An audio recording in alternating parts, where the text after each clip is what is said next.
Hey guys, Jay here and welcome back to the channel.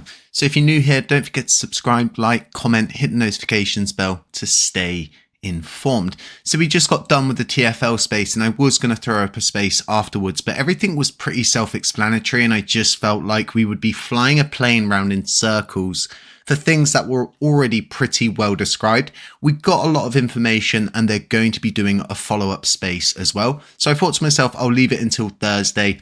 There's no need to get everybody riled up over what realistically is absolutely nothing. And I can see a lot of people are going to go away. They're going to take what has been said and they're going to turn it into probably a big thing about how there's a huge substantial risk of all of these different wallets becoming active and what we don't know, what we do know. Will they burn? Won't they burn? TFL seems to be very open about what's going on at the moment, and they have already stated during that space that although they may not have the keys to certain wallets, they have acknowledged that they know what the wallets are. So they know the addresses to these wallets, and this is really important stuff because primarily we can just ask TFL, Chris Armani specifically, for a log of all of the Terra native wallets. And we can go through and we can categorically blacklist each and every one of them moving forward.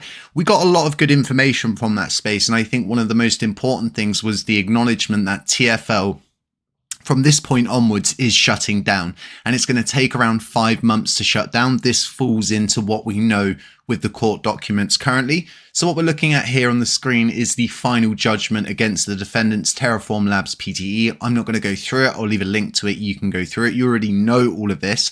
They're just confirming that everything is as it should be. TFL have now confirmed that. So I'm really excited to see this follow-up space because although we can spend a lot of time going over what went wrong, what happened, what they could have done better, was the communication on point, I think what's really important right now for the Luna community, the Luna Classic community, the USTC community, the Wrap Luna community, and the Terra ecosystem in general is how they exit this space moving forward. And I think it's really important that they address every single party that is part of this, even if it's a very, very small part like Wrapped Luna, for example. It should be addressed and everybody should get their chance to come up and have their say, and they should keep doing these spaces until realistically there's no more people that are coming up and answering questions, because like I said, the way they leave this space is very, very important. They're going to be around for the next 5 months and they can make the effort to communicate with as many people as possible, considering the court case is all done and dusted. They're not going to be committing any more development time to anything moving forward, and it's all just paperwork and bureaucracy past this point. So like I said, I really don't think there's a huge deal for us to worry about as a blockchain, right? Because primarily TFL is a business, and this is why the SEC has been able to get jurisdiction over them, regardless of it being listed in Singapore and then being registered in Singapore. They can still get them through the business. They can be compelled to the United States. As an individual, this is a lot more complex. You need a lot more grounds. But when it comes to TFL, it was very easy. But because we know that they're a business, right, it's not like there's going to be hundreds of people who knew the seed phrases to these wallets.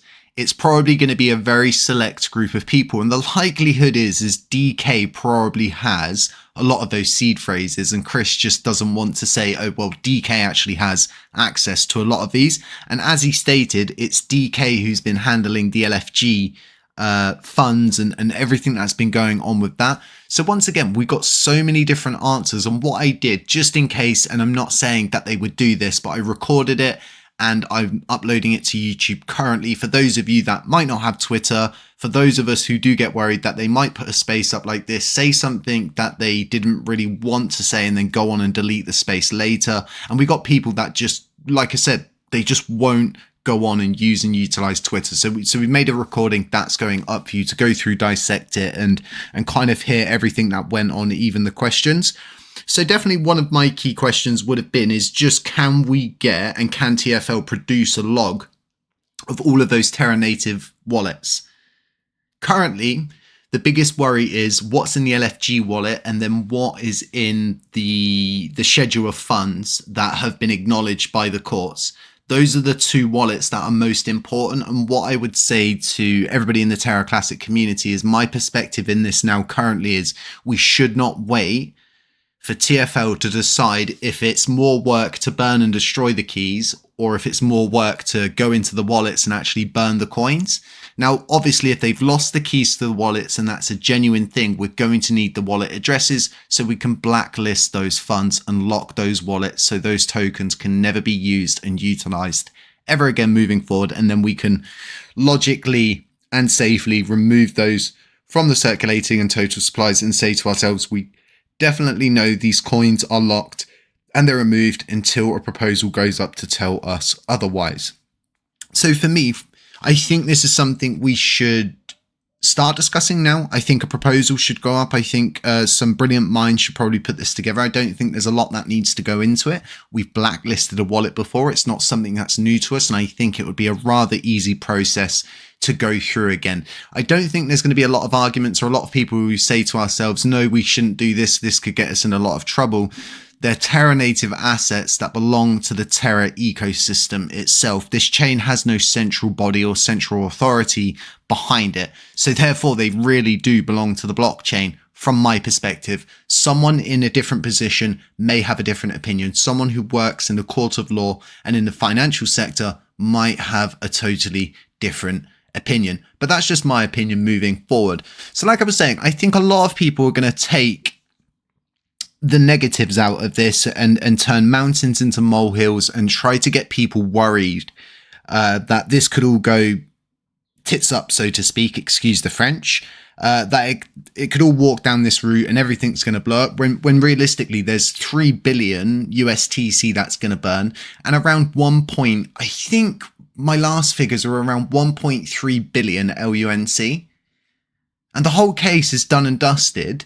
And while Luna has to sit there and figure out what they're going to do and where they're going to go next, we already know where we're going. We know the heading.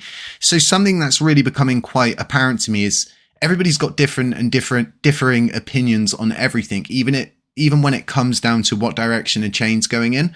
But I just feel like because we've got a good development team, they're working on the chain, everybody just seems to be doing what they're interested in and what their niche is and what they feel like is good going forward. And I don't think anybody should do any kind of judgment and say, oh, well, they should be focusing on it or they should be focusing on that. It's taken me a long time to get my head around this idea that everybody's just going to do what they're going to do and what they're best at. And we really can't force this situation.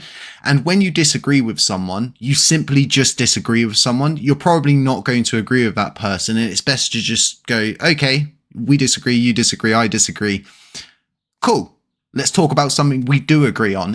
Instead, we see that very kind of friction-based attitude. But all of that aside, it's starting to die down. And like I've been saying recently, everybody's in a more unified approach moving forward. So it's really good. I'm really excited to do the space on Thursday because I want to hear everybody's opinions on this once they've had time to process it.